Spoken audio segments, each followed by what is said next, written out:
Hi, last Sunday's Sunday night movie was Steptoe and Son, the 1972 film based on the popular sitcom.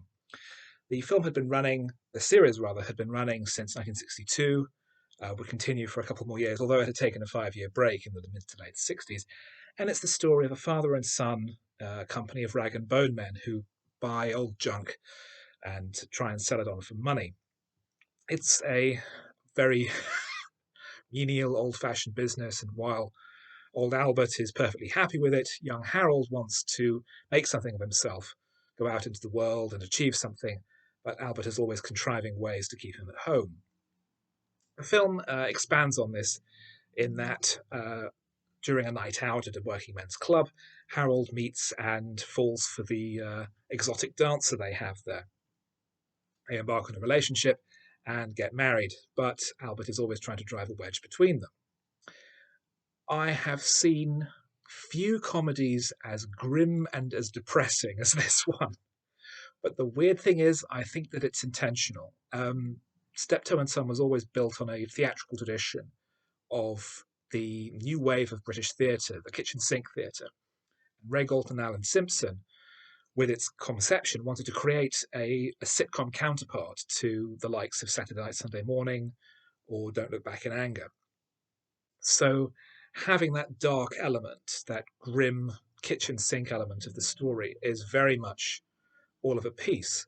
The problem with it is it is so depressing and so miserable, particularly later scenes where Harold believes that his new bride has left him, and that Albert, even though he'd been rooting for this the whole time, is trying to comfort his heartbroken son. It stops being a comedy, and I feel you could just play this as a drama, and it would be Ken Loach levels of dour and dark. The performances are fine, obviously. Wilfred Brambell and Harry H Corbett in the two lead roles had been playing these characters for 10 years, and their relationship is very clearly and sharply defined. Carolyn Seymour as Zeta is also very good. And the extra gloss and a broader scope allowed by it being shot either on location or in much more lavish sets than had previously been allowed mean that it does have a cinematic look to it, even though it is a comparatively small scale drama. But it's just so hard, even with the joke ending, with the whole film apparently narrated in flashback as Harold and Albert travel home using their usual horse and cart from the divorce courts. There's a joke at the end where they apparently give the two fingers to Prince Philip, who responds in kind, and Harold and Albert have a laugh at it, and it just feels hollow after the preceding 90 minutes of doom and misery.